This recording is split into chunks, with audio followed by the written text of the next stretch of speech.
Assalamualaikum warahmatullahi wabarakatuh. Jumpa lagi dengan Yunda Safi. Apa kabar adik-adik semuanya? Semoga selalu berada di bawah perlindungan Allah Subhanahu wa taala. Hari ini kita akan belajar mengenai sandi Morse. Sebelum kita mulai, kita baca basmalah dahulu ya. Bismillahirrohmanirrohim. Sudah siap dengan buku catatannya? Simak baik-baik ya. Apa itu Morse?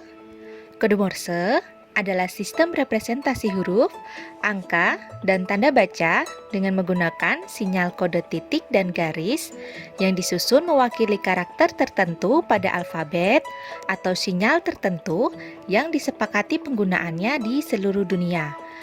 Kode Morse adalah contoh dari bentuk komunikasi digital awal. Nah, sandi Morse yang telah ada ini telah disepakati dalam dunia internasional. Sandi Morse ini juga digunakan dan dipelajari di dunia kepanduan, serta memiliki fungsi utama sebagai media komunikasi.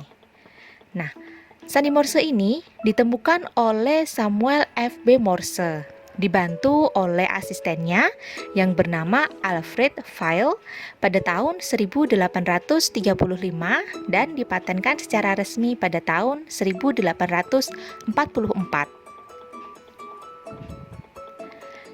Nah, asal-usul dari kenapa Morse ini dibuat itu adalah pada saat itu, yaitu awal abad 19, telepon saat itu belum ditemukan dan keberadaan alat komunikasi jarak jauh sangat penting untuk menghubungkan informasi antar manusia. Nah, karena alasan itulah Samuel F.B. Morse ini menciptakan yang namanya sandi Morse. Nah, sandi Morse ini dipakai pada alat komunikasi jarak jauh yang namanya telegraf. Bisa kalian lihat di gambar, ini adalah gambar dari alat komunikasi jarak jauh yang namanya telegraf.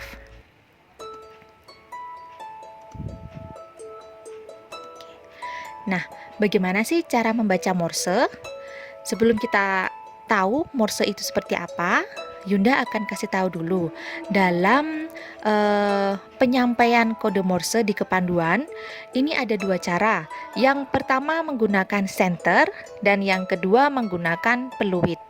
Nah, apabila dengan menggunakan peluit, ini ada aturannya, yaitu untuk tiupan pendek mewakili titik dan tiupan panjang mewakili garis. Nah, apa sih yang dimaksud titik dan garis itu? Nah, nanti setelah ini Yunda akan beritahu sandi Morse itu seperti apa. Nah, pada sandi Morse ini sebenarnya juga dipakai sebagai kunci dalam memecahkan yang namanya sandi rumput. Nah, ini ya. Ini adalah sandi Morse. Bisa dilihat untuk sandi A, kode Morse A ini adalah titik dan garis. Untuk kode sandi Morse B ini adalah garis, titik, titik, titik, dan seterusnya sampai pada huruf Z, yaitu garis, garis, titik, titik. Nah, apabila kalian lihat di sini, ini kan sepertinya susah sekali ya untuk dihafalkan. Nah, Yunda akan beri salah satu contoh cara menghafal sandi Morse yang mudah, yaitu dengan metode substitusi. Apa sih metode substitusi itu? Metode substitusi itu maksudnya adalah mengganti kode Morse yang sudah ada, yang tadi itu ya yang titik dan garis, dengan alfabet atau kata ganti yang fokus ke huruf vokal. Bisa dilihat di gambar, untuk huruf A, kode Morse-nya itu adalah titik dan garis. Nah, kita ganti dengan alfabet A, no. Untuk huruf B kita ganti dengan alfabet Bonaparte. Untuk huruf C dengan kata coba-coba sampai dengan huruf Z yaitu Zoroaster. Pada metode substitusi ini kita akan fokus pada huruf vokal yang ada. Nah, huruf vokal itu kan ada 5, A, I, U, E, dan O.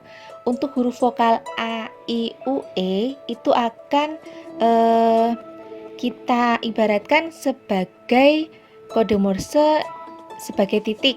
Dan untuk vokal O itu nanti kita ibaratkan sebagai kode Morse yang garis. Nah, contohnya adalah dalam penulisan sandi Morse A. Di awal tadi kan untuk perwakilan A itu kan adalah ano. Di sini ada dua vokal, yaitu A dan O. Nah, karena ada dua vokal, berarti nanti ada dua tanda. Nah, karena A itu untuk titik dan O itu untuk garis, berarti kode Morse huruf A itu adalah titik dan garis. Lalu contoh kedua dalam menulis sandi Morse G. Di depan tadi kan perwakilan katanya adalah golongan. Nah, di sini ada 3 huruf vokal yaitu O, dan A. Maka kode Morse-nya adalah garis, garis, titik. Nah, berikut ini adalah contoh soal untuk sandi Morse. Ada 3 soal ya, silahkan bisa dilihat. Untuk nomor 1 itu soalnya adalah titik, garis, garis, titik, lalu ada garis miring. Nah, maksud dari garis miring ini adalah sebagai tanda spasi agar kalian tidak bingung dalam membedakan sandi Morse-nya. Jadi nanti tiap huruf diberi tanda spasi berupa garis miring. Nah, di bawahnya adalah jawabannya. Untuk nomor 1, arti dari sandi Morse itu adalah pandu. Untuk nomor 2, arti dari sandi Morse tersebut adalah hizbul, dan nomor 3 adalah waton. Materi hari ini cukup sampai di sini. Kurang lebihnya Yunda mohon maaf. Kita tutup bersama-sama dengan membaca hamdalah ya. Alhamdulillahirabbil alamin. Sekian dari Yunda. Wassalamualaikum warahmatullahi wabarakatuh.